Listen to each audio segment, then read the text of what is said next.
So Carlo Ancelotti has said that Real Madrid are in Champions League mode. What is it about Real Madrid when it comes to this competition? Fantastic club, really massive history.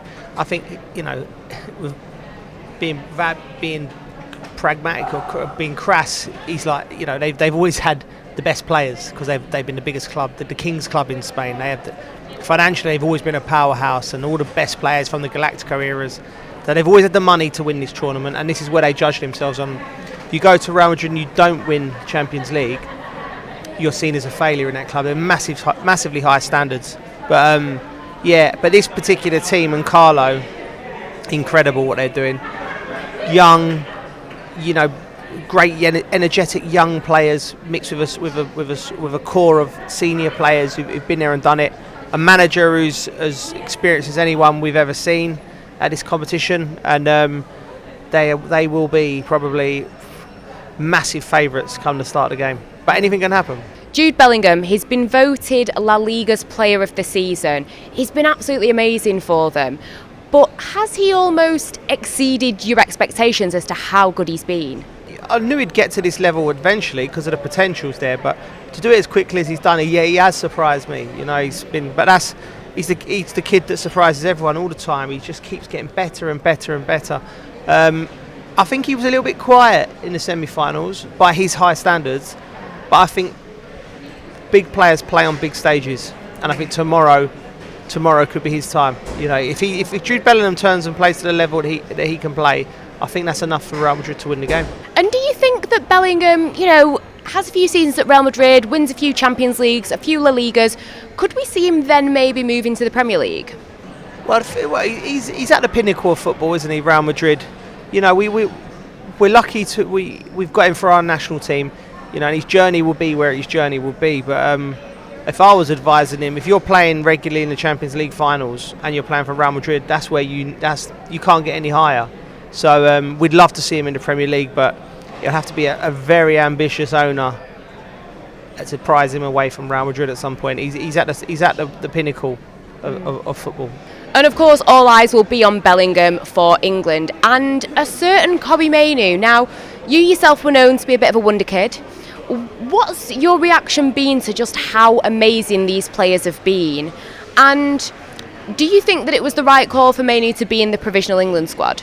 Absolutely. I think he's in Gareth's thoughts to start the game. Incredible talent, wonderful player. He reminds me of like a Clarence Seedorf. I mean, he's not there yet. Clarence Seedorf was an all-time great, but I think the omission of Jordan Henderson and him being in the squad, I think that tells me that Gareth trusts him. Because if he had any doubts on him, he probably would have put, because we're not overly blessed in that particular area to do that job. But I think that omission of Jordan probably shows me that he's comfortable with Mainoo in the big game. So what a player, and it's a baby still. So we arguably we've got some of the best young players in world football. And when you look at these players and how young they are, and you think of yourself when you were that age, they just seem to take it all in their stride, don't they? They're a lot more mature than we all were as young men. I'm pretty sure of that. And that's a credit to the system we got now.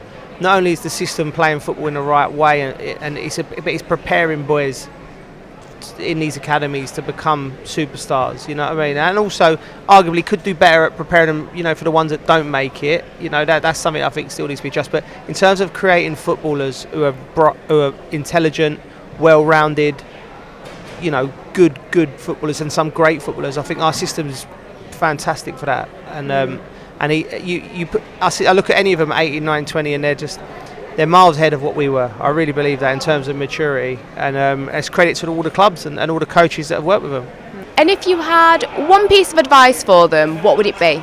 The best bit of advice I got as a young player was it goes by in the blink of an eye, and then drink it up and enjoy every single minute of it. And I did enjoy my career. I loved it. I loved playing football.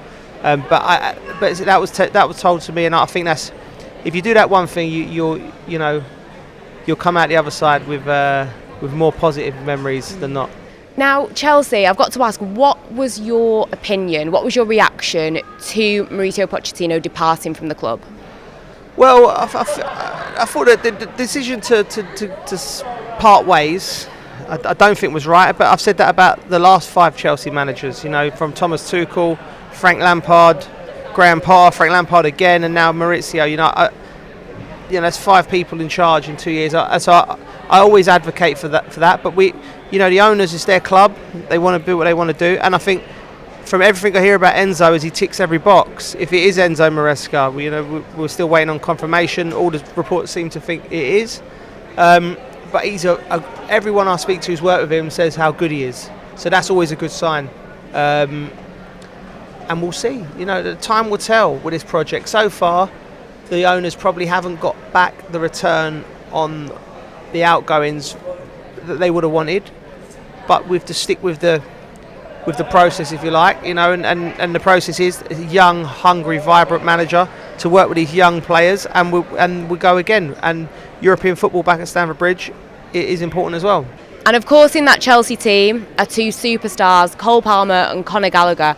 How important is it for Chelsea to keep hold of Conor Gallagher? Again, if I was sitting there in front of I'd try to.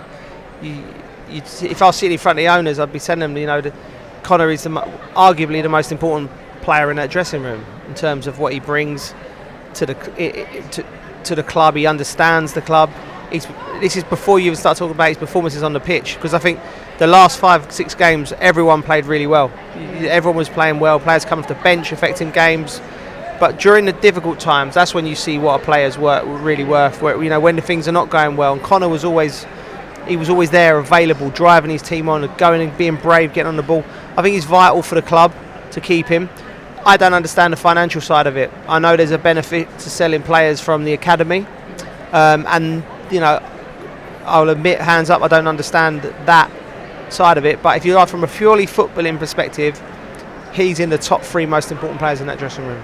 And looking at Chelsea, they do have European football, but how long realistically do you think it's going to take for Chelsea to not only be competing consistently in the top 4, but to be, competing for titles? Well, it's very difficult. It's very difficult to put a time frame on it. It was only 2021 Chelsea won the Champions League. So, obviously where the club is at the moment isn't where anybody wants the club to be. Fans, owners, players. But they all have to work together and to bring it back forward. We've seen, Manchester United. It's now the years are ticking by, and they're not competing. And they, the same way Liverpool had a spell out of the limelight. There will be a time when the circle turns round and Chelsea will be back up competing. But at the moment, it's about what you do day to day in doing that. Little decisions you make from right at the top, right to the bottom.